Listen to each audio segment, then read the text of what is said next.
Hi students, welcome back to another interesting, exciting and fun-filled science class.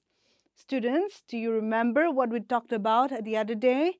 Yes, we talked about cells. Can you tell me what are cells? Yes, now you have a good idea of what a cell is. Cells are the building blocks of life. Yes? So, today, and we have seen that cells are of different types. Yes? This is a typical cell. Red blood cells, nerve cells, muscle cells. So, today we will try to dissect, okay? Open up a cell and let us see what are inside the cells, okay? Let us find out what are the things that we will find inside a cell, because even a cell, just like our body, we have different organs, yes or no, like the lungs, liver, heart, kidney. Just like this, the cell have also different organelles inside them, some of which we will study today, and most you will study in your higher classes, okay? So let us start, okay? A very interesting and important part, okay? Important lesson today, so you be attentive. Let us see the first part of a cell. Here, a cell will look like this. It may not look like this, but this is a typical cell. It is round in shape, and the outermost layer, see, can you see this green part? The outermost layer, the skin, just like the skin of our body, the skin of this cell is known as the cell membrane or plasma membrane. Try to remember each of these part one by one, okay? Or else you will forget. If you study more, you will forget. So by now, remember that the outermost layer of a cell, or the covering, the skin of the cell, is known as cell membrane or plasma membrane. Repeat after me: cell membrane, plasma membrane. Now, what is the function of this plasma membrane? The cell membrane or the plasma membrane, it separates the cell from one another and also from the cell surrounding medium. The plasma membrane is porous and allows the movement of substances or materials both inward and outward. Now, let me tell you, you know that multicellular organisms are made up of thousands and millions of cells, just like our body. My body is made up of trillions of cells. So many cells in our body. Okay, we are taking out only one cell from that and explaining, okay, only one cell from the millions of cells, and let us enlarge this cell and study. So here, the cell membrane or the skin of this cell, it separates from the other cells, because like I said, there are thousands and millions of cells. So this cell membrane separates the cell from another cell, and also it separates, okay, themselves from the surrounding medium. The medium may be acidic, alkaline, or whatever. It separates this from the surrounding medium. All right? And the plasma membrane or the cell membrane, it is porous. That means it has a small pores in them, small holes. Okay, porous, small holes, which allows the movement, okay, because the cell also needs food to grow, yes or no? As the cell grows, we also grow, so they need food. So for movement of water and other materials inside and outside, this plasma membrane allows the movement. It is semi-permeable. That means only few substances it will allow, okay? So this semi-permeable membrane or this cell membrane allows the movement of, materials inside, and it allows to go outside, just like a gate, okay, a door or a gate. It allows the movement of, materials inside and outward. All right? So do you get it now, children? What is the function of a plasma membrane? Yes, it separates the cell from other cells and from the surrounding medium. It also allows the movement of materials inside and outside. Now, let us see next. Now, inside this cell membrane, inside this plasma membrane, you will find jelly-like substances like this. A fluid or jelly. a fluid-like substance inside, which is known as the cytoplasm. Yes, what is it, children? Cytoplasm. Okay? What is this cytoplasm? The cytoplasm is a jelly-like, okay, it is a jelly-like substance present between the cell membrane and the nucleus. Nucleus will come next, okay? Various other components or organelles of cells are present in the cytoplasm. So in this cytoplasm, in this fluid-like or jelly-like substance, okay, in this cytoplasm, you will find lots other organs, lots other organelles, which we will find out now, okay, after this slide. So various components are present in the cytoplasm. It is jelly-like. Then next, you know that cell membrane or the plasma membrane, and then you have the cytoplasm. Now what else? What else you will find? You will find towards the center of the cell. This is present usually towards the middle or the center of the cell. This is called the nucleus. What? Students, nucleus. N-U-C-L-E-U-S, nucleus. Nucleus is very important part of the cell. It is just like our brain. You know that our brain controls all the activities of our body, yes or no? All activities we do is controlled by the brain. So just like the brain in our body, this nucleus controls the activity of everything that is inside the cell. What? That means nucleus is the control center. Nucleus is the control center of the cell. It controls all the activities. Now let us see. This nucleus is really very small, okay? Let us expand this and see the parts. Again, in the nucleus, you will find different parts, okay? Let us see. See, this is the enlarged, the magnified part of a cell, nucleus, okay? In the nucleus, you will find nucleolus, just like the egg yolk, anda. Inside the anda, you find the yolk. Just like the yolk, you will find nucleolus. Repeat after me, nucleolus, okay? The nucleolus looks like this.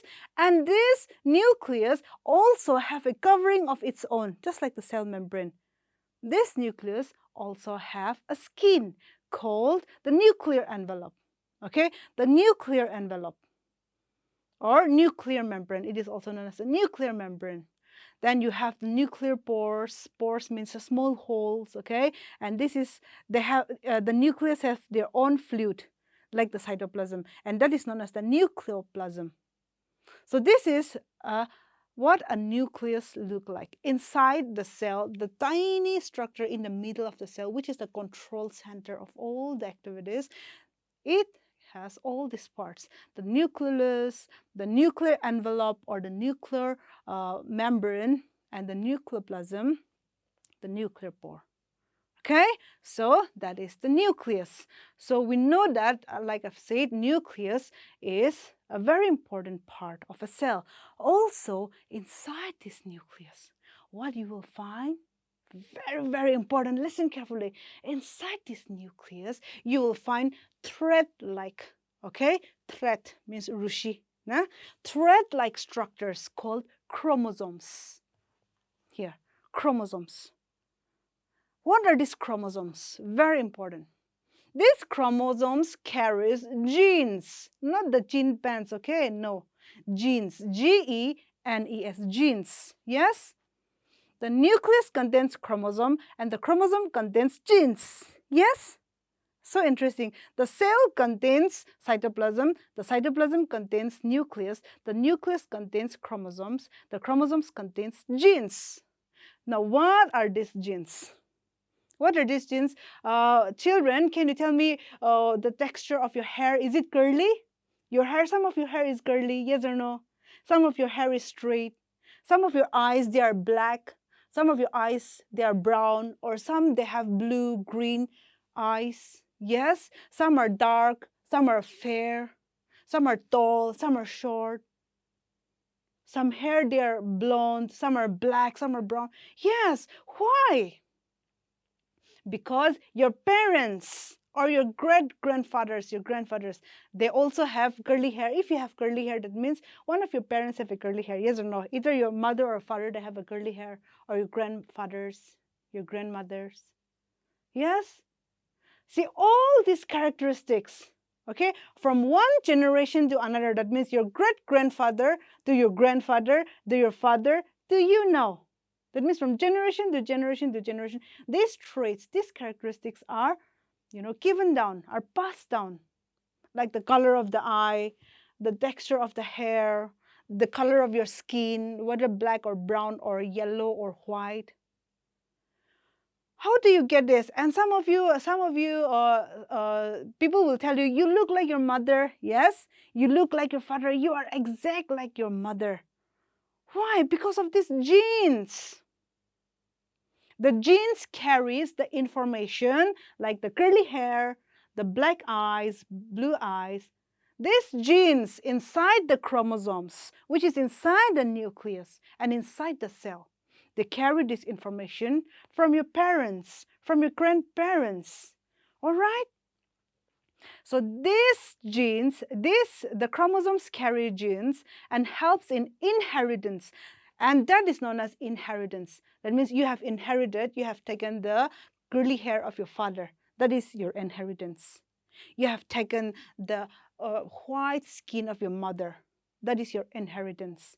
Okay? So, or transfer of characters from the parents to the offspring. Now you know what is inheritance and what the genes do.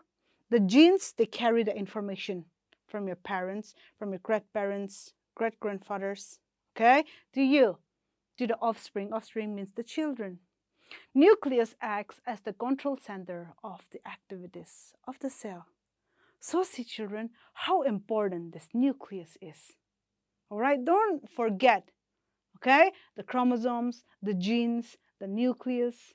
All right, so these are the functions of the nucleus. Now let us see, after the nucleus, let us see, we have this, round shaped part called the vacuole. What? Vacuole. V-A-C-U-O-L-E. Vacuole. Now what are these vacuole? Actually, in animal cells, okay, because plant cell is all different, animal cell is all different, but somehow they are related, okay? They are similar, but there are differences also. So animal cell or human beings, the vacuoles are usually smaller in size, okay? The vacuoles are smaller in animal cells. And the function is we store waste in this vacuole, whereas the plants, they help in retention of water balance, okay? Let us see. Vacuoles are generally small and help store waste products in animals, okay? In plant cells, vacuoles help maintain water balance. So these are the functions of the vacuole. In animal cells and human beings, we store waste in these vacuoles, whereas in plants, it helps in maintaining water balance. Okay, so this cell membrane, cytoplasm, nucleus, vacuole, remember all these terms, okay? Now let us see. Let us see these three together, okay? The things that we have studied inside the cell membrane, cytoplasm, nucleus, and the vacuole, and others will also be there. All this together is known as the protoplasm. What, students? Protoplasm.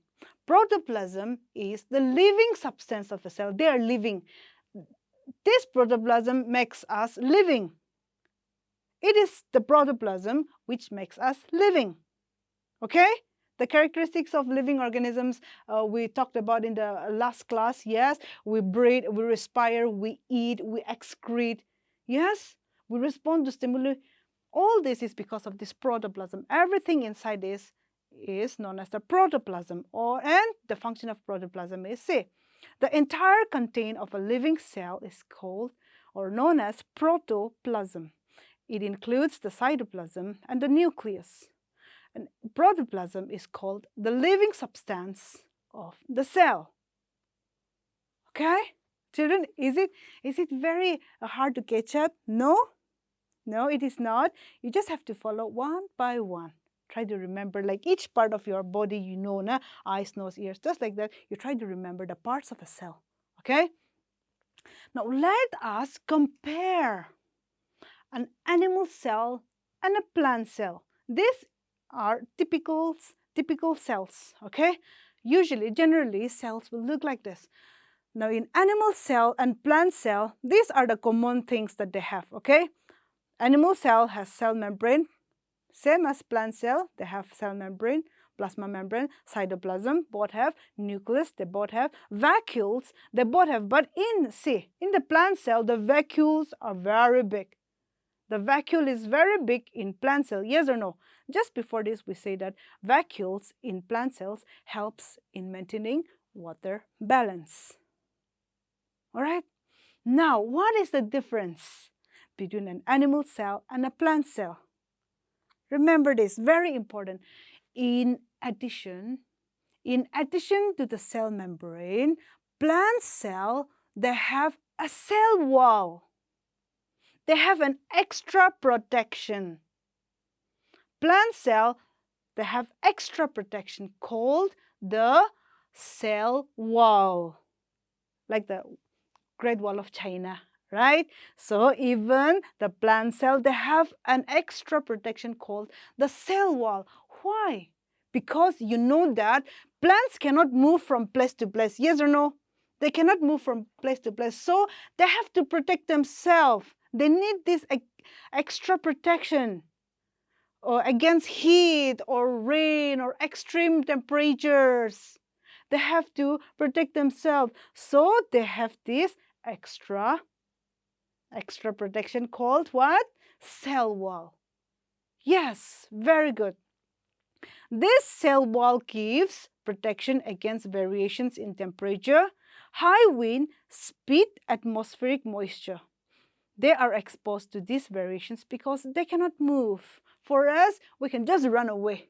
We can run to our home, to a house, right? But even animals can run away. But, plants, they cannot run away, even if the conditions are extreme. So they have the cell wall, okay? And another extra organ in the plant is this green structure, plastids. There are plastids, and there are different types of plastids, like you will find this chloroplast, chromoplast, different types of, leucoplast. So plastids are present only in plant cell. Like this is a chloroplast. What? Chloroplast. What is a chloroplast, children? Chloroplast, or they are a part of plastids. One kind of plastids, that is chloroplast. This chloroplast we have studied in earlier classes. Okay, you have studied in earlier classes that plants make food. Okay, from the green plants can make food during the process of photosynthesis. It is because of this chloroplast. Inside this chloroplast, you will find chlorophyll. Okay, which makes the leaves green. Just look around. Almost all the trees have green leaves. Why?